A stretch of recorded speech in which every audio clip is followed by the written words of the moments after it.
Picaretas estão por todas as partes. Eles estão seduzindo em aplicativos de namoro, se disfarçando de empreendedores visionários e fingindo ser seus amigos. Eles mentem, manipulam e, antes que você perceba, levam todo o seu dinheiro, sua identidade ou sua liberdade.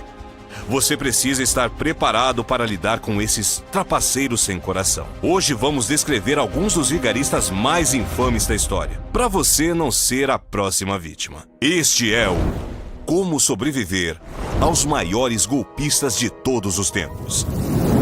O primeiro vigarista conhecido foi William Thompson, que aplicava golpes em Nova York, nos Estados Unidos, por volta de 1840. Esse sujeito bem apessoado se aproximava das vítimas e perguntava: "Você confia em mim para deixar esse relógio comigo até amanhã?" Pois é, foi assim que ele ficou um relógio mais rico. Então, ele ganhou o apelido de Homem de Confiança. Mas os golpistas atuais têm estratégias mais inteligentes, sofisticadas e cruéis. É melhor você continuar assistindo se não quiser morder a isca. Como o vigarista ganhou 22 milhões de dólares com pinturas falsificadas? Você pode usar a ciência para evitar ser enganado? Como um trapaceiro pode fazer você desaparecer? Número 5. Charles Ponzi. Nascido na Itália, Charles Ponzi foi para os Estados Unidos em 1903 e inventou um esquema de fraude detestável. Ele vendia cupons de selos postais internacionais, prometendo dobrar o valor investido em poucas semanas. Em 1920, 6 meses depois de começar a trapaça, ele conseguiu 40 mil investidores e embolsou mais de 8 milhões de dólares. Mas as autoridades judiciais e do serviço postal suspeitaram do esquema. No fim das contas, o assessor de Ponzi fez uma denúncia e ele foi preso. Esse tipo de golpe é aplicado até hoje. Ele é conhecido como pirâmide financeira ou esquema Ponzi. É um ciclo que compensa quem já está envolvido com o dinheiro das novas vítimas. Para evitar ser enganado, tenha cuidado quando se deparar com investimentos que prometem retornos milagrosos. Número 4. Wolfgang Beltraki.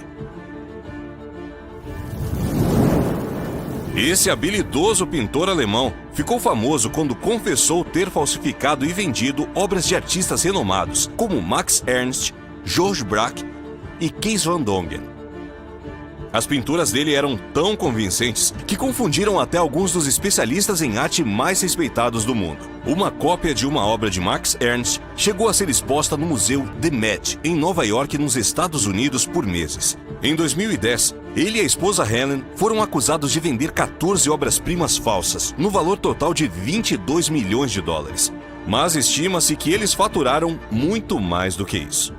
Wolfgang e Helen conseguiram enganar tanta gente dizendo que a avó dela herdou uma coleção de arte que foi perdida durante a Segunda Guerra Mundial. É comum que as obras mais importantes tenham uma história conhecida publicamente. Então, se você estiver procurando por uma pintura autêntica, pesquise e não se deixe enganar por relatos mirabolantes. Número 3. David Hampton. Nos anos 80, uma figura brilhante se integrou à elite de Manhattan, nos Estados Unidos. David Hampton era um jovem inteligente, bonito e charmoso. Ele enganou várias famílias ricas, dizendo ser um colega dos filhos deles em Harvard e filho do ator Sidney Poitier. Ele foi acolhido nos círculos mais glamurosos de Nova York, recebendo de presente dinheiro e roupas. Ele acabou sendo preso aos 19 anos e acusado de tentativa de roubo. Mais tarde, a história dele inspirou o filme de 1993, 6 Graus de Separação, estrelado por Will Smith. Se um desconhecido se aproximar alegando ser parente de um dos seus amigos ou familiares, desconfie. Não saia por aí agradando ele até verificar quem ele realmente é. Número 2. Elizabeth Holmes. No ano 2000, Elizabeth Holmes tinha 19 anos e estudava na Universidade de Stanford, na Califórnia, quando teve uma ideia inovadora. Ela conversou com um professor sobre a criação de um dispositivo, tipo um adesivo, que poderia detectar doenças e liberar antibióticos. Mas ele disse que era impossível.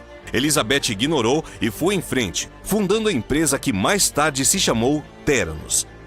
O projeto avançou depressa com a ajuda de investidores. A startup chegou a ser avaliada em 9 bilhões de dólares no auge. Mas a tecnologia não cumpria o que prometeu. Então ela falsificou os resultados. Em janeiro de 2022, Elizabeth foi considerada culpada de 4 acusações por fraudar investidores. Quando decidir colocar dinheiro numa ideia, é importante confirmar a ciência por trás dela com a análise de alguém imparcial. Mesmo que desse para reproduzir um laboratório inteiro num dispositivo minúsculo, não é possível detectar uma variedade enorme de doenças com uma única gota de sangue. Número 1. Robert Andy Frigart. Robert Andy Frigart, retratado na série documental da Netflix Mestres da Enganação, conheceu o estudante John Atkinson enquanto trabalhava num bar na Inglaterra em 1993. Robert convenceu John de que ele era um agente do Serviço de Inteligência britânico, investigando a presença do grupo terrorista IRA na escola onde ele estudava. Como essa questão era uma grande preocupação na época, John acreditou na história. Robert foi aperfeiçoando o esquema e atraiu várias pessoas. Ele conseguiu mais de 1 milhão de libras esterlinas, que supostamente iriam evitar uma ameaça terrorista. Depois de 10 anos foragido, Robert foi pego e condenado por sequestro, roubo e fraude em 2004. Mas a sentença foi anulada e ele acabou solto em 2009. Logo depois, ele conheceu Sandra Clifton num aplicativo de namoro. Usando um nome falso, ele convenceu ela a fugir. Desde então, eles desapareceram, sem deixar vestígios. Por mais que a pessoa seja extremamente convincente, você sempre deve colocar seus entes queridos em primeiro lugar e ter cuidado com quem te pede para deixar sua família para trás. Apesar disso tudo, você ficaria surpreso com quantas pessoas são atraídas para seitas que ganham milhões, isolando inocentes e roubando as economias deles. Ainda bem que alguns sobreviventes conseguiram escapar e contam os segredos dessas seitas terríveis e cruéis. Quer conhecer algumas histórias? Veja o próximo episódio de Como Sobreviver.